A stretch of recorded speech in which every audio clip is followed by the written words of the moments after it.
metteur en scène, Ouais. formateur, Ouais. plein de choses, créateur de collectif Rêve Brut, Tout à fait. Ouais.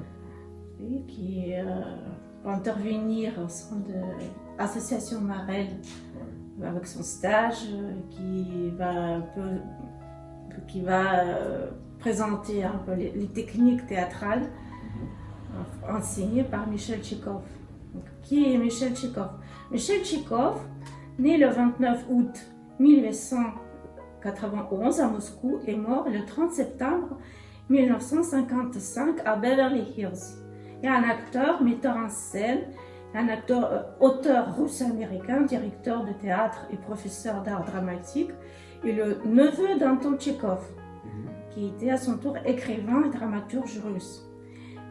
Donc Michel Tchekhov est le membre du théâtre d'art de Moscou, alors dirigé par Konstantin Stanislavski, qui était son premier maître. Et vous, Mathieu Joanneau, vous m'avez raconté qu'au conservatoire, vous avez étudié différentes écoles d'art, écoles théâtrales. Oui. Pourquoi votre préférence est tombée sur Michel Tchekhov? Pour la construction du personnage, pour la sensibilité aussi qu'il a apportée au personnage, quelque chose qui n'est pas classique, c'est des auteurs modernes pour moi. Tchekhov, il a beaucoup écrit pour justement travailler sur la méthode. Je parle de l'oncle, hein. Je parle pas de Michael, mais d'Anton. Les pièces en anac, par exemple, ça j'aime beaucoup en fait, parce que ce sont pas des pièces, ce sont des scénettes d'exercice pour pouvoir construire un personnage dans toute sa dimension. Et, au conservatoire, on apprend beaucoup à travailler sur le texte. Mais le texte, c'est pas le jeu. Le texte, c'est quelque chose, c'est un prétexte au jeu. Et la dimension du jeu, je trouve qu'au conservatoire, par exemple, elle n'est pas véritablement abordée, si ce n'est dans une intellectualisation du jeu. Et donc on forme des acteurs qui sont très mentaux, qui réfléchissent beaucoup, et qui, au final, en oublie le corps. Et le corps, lui, il a sa propre dynamique, il a sa propre conscience, et faire l'impasse sur la conscience du corps, sur la conscience des sens, sur la conscience de ce qui nous rend vivants, au-delà de notre intelligence, je trouvais ça un petit peu lacunaire. Et donc, au conservatoire, j'ai eu la chance d'avoir un professeur qui nous a dit allez explorer, et quand vous montez sur une scène, vous savez pourquoi vous montez sur une scène. Et on a travaillé comme ça, j'ai cherché en fait. J'aime ce travail de recherche, et ce travail de recherche, il a été abordé avec Stanislavski par exemple, ou Tchekhov. Ils ont approfondi des choses sur le caractère, sur la conscience du personnage, sur l'inconscient du personnage, sur la construction sensuelle du personnage. Et cette méthode-là, pour moi, elle est complète. Parce qu'un acteur qui est purement mental n'oubliera pas qui il est. Parce qu'il sera dans une performance de se dire qu'est-ce que je représente, qu'est-ce que je suis, comment je suis. Et en fait, il sera toujours en décalage avec l'instant qui est proposé par justement peut-être un texte, une situation, un personnage. Voilà ce qui m'a séduit et ce qui continue de me séduire. Et les travaux qui ont été faits ensuite à partir de la méthode qui est perfectionnable. Donc, Michel Tchekhov a développé la notion venue de Stanislavski du geste psychologique. Pour Tchekhov, le geste psychologique éveille l'âme.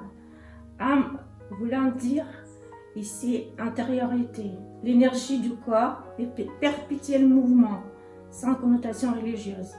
C'est une gesticulation qui engage tout son corps. Est-ce que vous pouvez nous parler un peu du geste psychologique et de son effet magique sur le corps et l'âme de l'acteur? Le geste psychologique, en fait, vous en avez tout le temps. Vous ne pouvez pas, ça parasite votre parole. Là, je suis en train de parler, je m'exprime avec des gestes psychologiques qui sont des gestes écoutez-moi, j'essaie de vous convaincre de la nécessité de travailler justement sur telle ou telle méthode. Donc mon geste psychologique, c'est quelque chose qui naît à l'intérieur d'une émotion, c'est quelque chose qui naît d'un inconscient, c'est quelque chose qu'on ne maîtrise pas, mais que sur la scène on doit maîtriser. Ce petit paradoxe en fait de travail, de se dire je vais travailler tel ou tel geste, ça c'est la limite un peu de la méthode, mais de trouver le geste qui correspond à l'émotion du personnage, à l'émotion qu'on essaie de véhiculer. Et pas simplement dans un effet de voix, un effet de visage, ou un effet, une grimace, un masque, ou un geste qui en vient, justement, on parle de psychologie, mais c'est la naissance aussi de tout ce qui est psychanalyse et autres. Donc là, on s'orientait là-bas, on redécouvrait un petit peu le terme d'inconscient, le terme de ces choses-là. Donc il a fallu ancrer, je pense aussi, là, à cette époque-là, dans une recherche un peu plus psychologique. Donc le geste psychologique, c'est un travail de sédimentation, un travail de recherche intérieure, un travail de vérité intérieure, et un travail après d'oubli aussi. Mais tout ce qu'on va emmagasiner pour, je sais pas, exprimer une colère, exprimer un tourment, exprimer un remords, un regret, une passion, un désir, ce travail-là se fait à partir du texte qui est proposé, mais il y a tout le sous-texte. Et le sous-texte, ce sont ces gestes psychologiques, ces intentions, ces émotions, ces inconscients, ces passés qui n'est pas forcément raconté, mais qu'on doit construire. Et de là naît, c'est sur toute cette base fertile, naît le geste psychologique. D'accord. Donc, dans ses livres Être acteur et l'imagination créatrice de l'acteur, Michel Tchoukov propose un savant mélange de psychologie stanislavskienne, de techniques corporelles anglaises et américaines, et d'imagination non intellectualisée, mais profondément physique. Une technique qui allie exercice physique, souplesse, gymnastique et travail intérieur. Donc, quelle place vous réservez aux exercices physiques et à la gymnastique lors de votre stage dédié à la méthode de Mikhail Tchekhov? C'est la première heure. La première heure, c'est le travail de conscience de son corps. Parce que sur un plateau, en fait, c'est le corps qui joue. Le reste, c'est de la parole. On est acteur, donc on agit. Sinon, on serait des parleurs. Voilà. Donc le corps physique, c'est l'outil de base. L'intelligence, vous l'avez, on a tous notre intelligence en fonction de notre culture, notre expérience. Ça, c'est comment dire, c'est le petit sel, mais le sel du plat, quoi. Mais moi, ce que j'accorde au corps physique, en fait, c'est la première part du travail. Déjà, calmer le mental pour être disponible, avoir conscience de son corps, conscience de sa respiration, conscience, on a tous des corps différents, donc on a tous des outils, des instruments différents.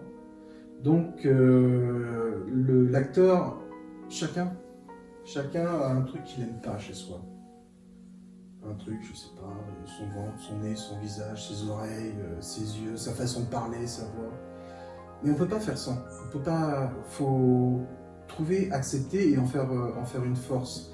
Alors moi, je travaille physiquement, oui, je travaille physiquement dans les... comment dire, on n'a pas la même souplesse.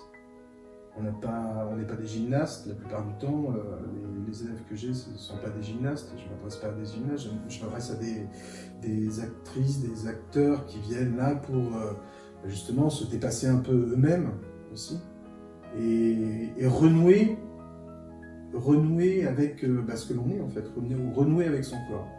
Donc l'exercice physique dans un travail de conscience de son corps physique, par la respiration. Par la respiration avant tout, parce que c'est ça qui donne la vie. Arrêtez de respirer, et puis vous verrez que le corps il va pas aller très loin. Donc la première conscience que je fais au niveau physique, c'est un travail de respiration. Après il y a un travail de souplesse qui est essentiel, un travail de souplesse pour que tout le corps, si vous avez une corde sur une guitare qui ne fonctionne pas, qui est trop rigide, qui ne résonne pas, vous allez vous priver. Vous allez vous priver de quelque chose lors du jeu. Vous allez vous priver d'une exploration physique, justement. Donc, renouer, retrouver de la pointe des orteils au sommet du crâne jusqu'au bout des doigts, jusque dans la mâchoire, la langue, les organes, cette vie et cette conscience. Donc, c'est l'essentiel du travail Stanislavski ou Tchekhov ou les écoles d'acteurs studio favorisent. En fait, vous avez normalement une matinée consacrée entièrement à l'exercice physique, à l'exercice purement physique. L'interprétation, ça vient après.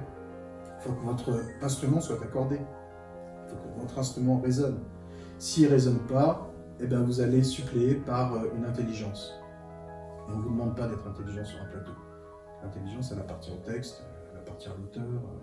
On vous demande d'être, on vous demande d'agir, on vous demande de ressentir, on vous demande de respirer, de vous détendre, de vous laisser aller, d'oublier qui vous êtes au service d'un autre corps, en fait.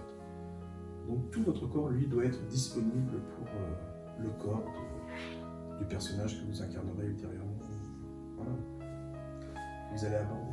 Donc, Michel Tcherkov, elle développa sa vie durant une technique radicalement novatrice du jeu et du training d'acteurs focalisé sur le registre de l'imaginaire qui fait crier l'intelligence, la vérité et les réalités scéniques.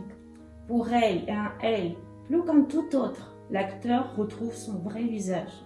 Donc, en quoi la technique développée par Michel Tcherkov est radicalement novatrice?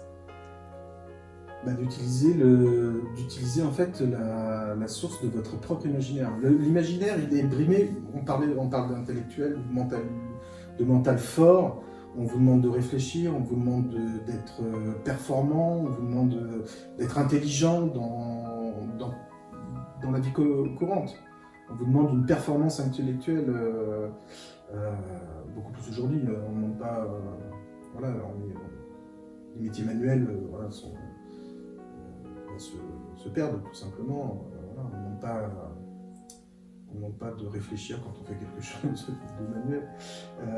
L'imaginaire, lui, c'est la force vive qu'on a dès l'enfance. C'est-à-dire qu'avec cette force vive de l'imaginaire, on est capable de tout créer.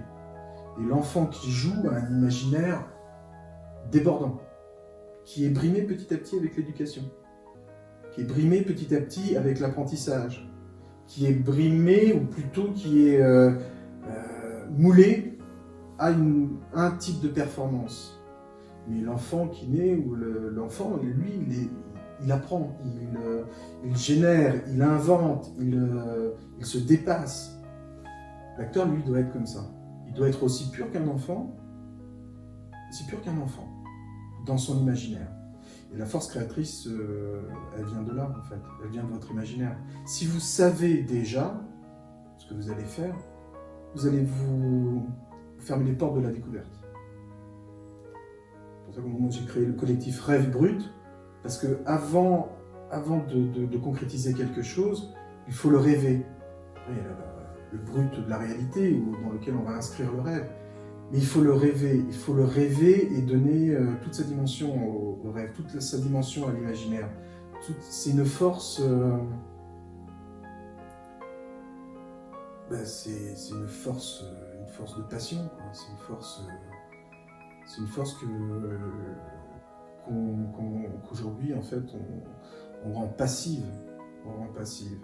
À travers les écrans, à travers les films, à travers... tout ce qu'on vous propose, en fait, l'imagination, elle est plus très créatrice, elle est reproductrice d'un schéma. Et en fait, c'est libérer... je pense qu'eux, ils ont libéré l'imagination d'un schéma. Il fallait refaire comme les autres, il fallait les égaler, il fallait essayer de faire mieux, mais une fois qu'on a atteigné, qu'est-ce qu'on fait de plus? Alors que si on oublie tout ce qui a été fait, si on ouvre une nouvelle porte, on prend un autre chemin pour aborder un personnage connu ou autre, qui a déjà été joué 1000 fois, avec un imaginaire, avec votre imaginaire, vous allez explorer, découvrir des choses que que personne n'a découvert. Et c'est ça qui fait votre particularité, singularité. C'est ça qui fait votre force créatrice, c'est ça qui fait qui forge votre talent aussi. Et pour moi, l'imaginaire, sans imaginaire, en fait, vous serez que des pâles copies. Donc, l'imagination créatrice de l'acteur, elle est essentielle. Et elle doit se nourrir de tout. C'est-à-dire qu'il ne faut pas se priver des écrans, il ne faut pas se priver des choses qui sont mises à notre disposition, mais il faut être gourmand de tout. Pas seulement d'une chose, pas seulement d'un écran, d'un livre, d'une œuvre d'art, de la nature, des autres. Il faut être gourmand de tout, il faut le nourrir, cet imaginaire de livres, de tout. Donc, Michel Tchekhov, c'est Stanislavski, avec une différence. La différence étant l'idée que l'acteur, loin de se soumettre au texte de l'auteur, il doit les dépasser. Il doit offrir sa vie de gaieté d'âme à la poésie du texte pour aller bien au-delà. Aller au-delà peut-il paraître abstrait? Comment expliquer ces démarches aux débutants?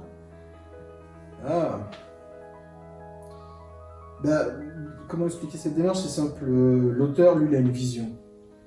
Il a une vision, il a son imaginaire, par exemple, et il va écrire quelque chose en fonction de son propre imaginaire.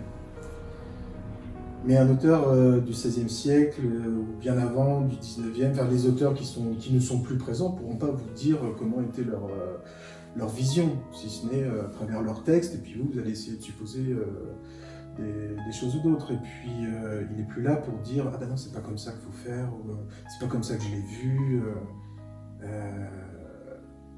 En fait, on dépasse le texte, on lui propose une autre couleur. C'est comme si je vous proposais un tableau avec juste des traits sans couleur. L'acteur, lui, il est là pour mettre toutes les couleurs. Et libre à lui de mettre les couleurs qu'il veut. Libre à lui de mettre les couleurs dans le cadre du texte, bien sûr.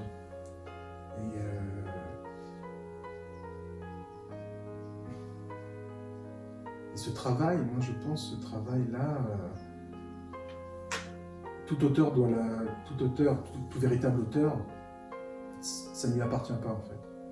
Ça ne lui appartient pas. Une fois qu'il a rédigé son texte, une fois qu'il a donné son texte, le texte ne lui appartient plus. Le texte, il appartient à l'acteur. Le texte, il appartient à celui qui va s'en emparer. Il ne lui appartient plus, c'est fini. C'est fini. Il faut qu'il le laisse vivre. C'est comme il faut qu'il fasse son enfant, il faut qu'il fasse des expériences. Et les expériences, il va les faire à travers le potentiel de l'acteur. Et plus l'acteur sera riche de tout, plus l'auteur sera force de proposition, plus l'auteur sera dans un imaginaire fourni, fertile, plus le texte se dévoilera par des choses que l'auteur lui-même auxquelles il n'avait pas pensé. Donc, Michel Tchekhov propose un idéal d'un théâtre international, compréhensible par n'importe quel public, peu importe ses origines linguistiques ou nationales. Est-ce qu'une utopie de théâtre international est possible? Un travail sans texte. Le jeu, c'est pas du texte, donc travailler sans le texte. Notamment le spectacle que prenez le mime. Vous avez. L'art du mime, c'est international. C'est qu'il y a du mouvement. Le spectacle que vous proposez actuellement, c'est avec la langue des signes, je trouve. La langue Tout à des fait, signes. La langue C'est des un signes. exemple, peut-être. Nous, on a choisi, on a travaillé les fables de La Fontaine en langue des signes. Alors, on n'a pas fait une traduction des fables de La Fontaine, parce qu'il n'aurait eu aucun intérêt. On a choisi des fables, parmi celles les plus populaires, et puis celles aussi qui nous séduisaient. Et on a travaillé, la syntaxe de la langue des signes n'est pas la même que la syntaxe de la langue orale. Donc vous avez des choses qui sont très iconiques, qui vont à l'essentiel, qui ne s'embarrassent pas justement d'une langue qui date, qui a 4 siècles déjà, que les enfants aujourd'hui ne comprennent pas forcément sans une explication de texte. Et donc nous on voulait rendre aux fables de La Fontaine leur malice, leur fantaisie, leur intelligence, leur dynamique, à travers aussi les personnages des animaux en fait qui sont employés dans les fables de La Fontaine, et repasser par le corps justement les situations. Et pour repasser par le corps une langue, la langue des signes, parce que Marie-Eva Martin, qui est la cofondatrice du collectif Rêve Brut, elle est interprète langue des signes. C'est une comédienne qui est née dans la langue des signes. Donc son corps joue, il est tout le temps en mouvement. Sa véritable pensée est dans le mouvement. Et donc à partir de là, on s'est dit on va travailler les fables, mais à partir de la syntaxe de la langue des signes. Et après, on l'oralisera en langue française pour que les entendants, eux aussi, puissent saisir ce qui se raconte dans la fable, même s'ils la connaissent. Et en fait, le spectateur, lui, redécouvre la fable, redécouvre l'essence de la fable, de ce qui se raconte, qui peut s'être perdu justement parce que la langue est aujourd'hui vieille de 400 ans. Mais le sujet en lui-même de chaque fable, le sujet de chaque fable est toujours contemporain, puisque c'est la nature humaine, à travers le visage des animaux. Donc c'est intemporel. Et donc il faut redynamiser ça, il faut réactualiser ça. Et nous, on voulait le réactualiser à travers une langue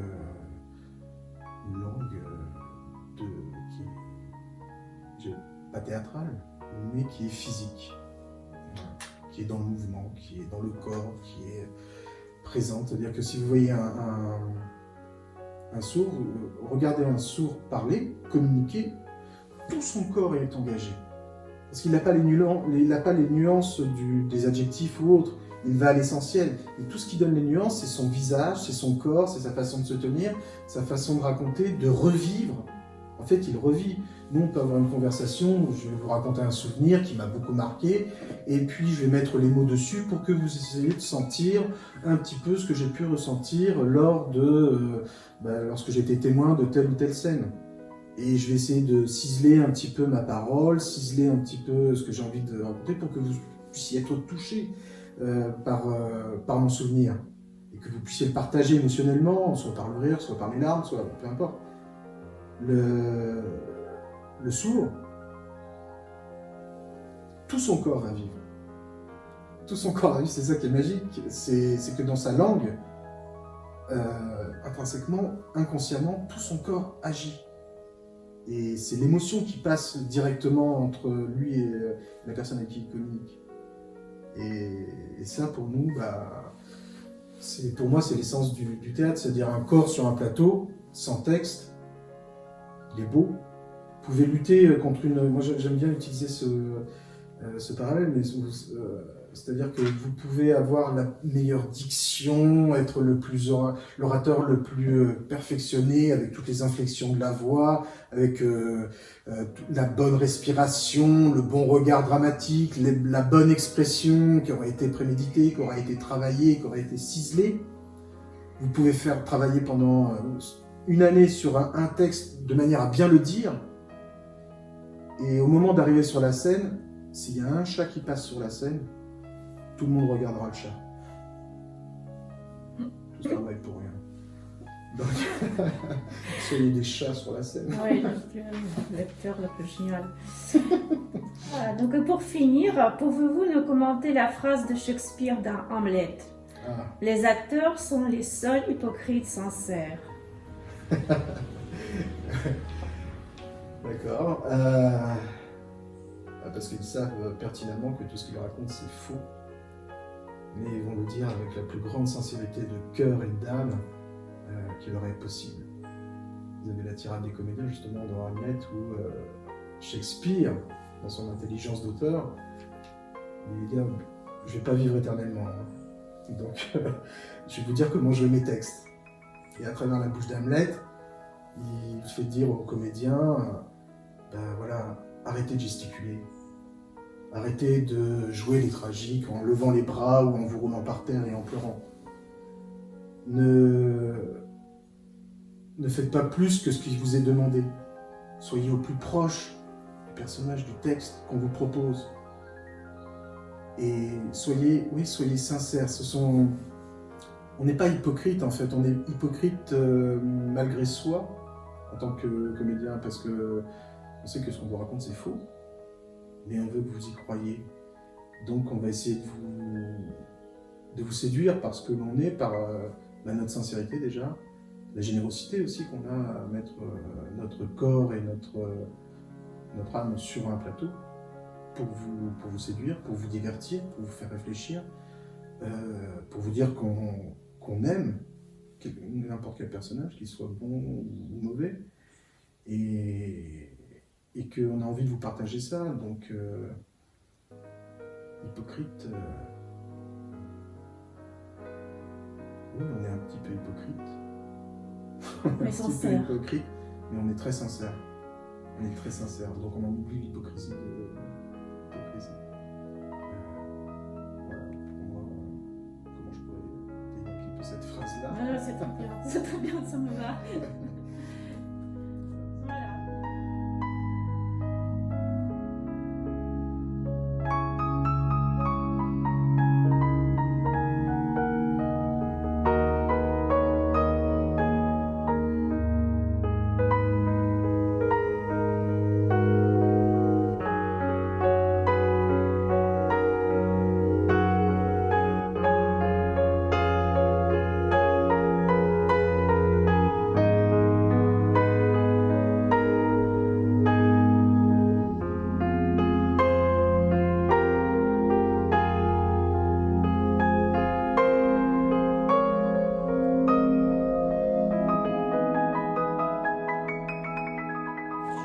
Voilà.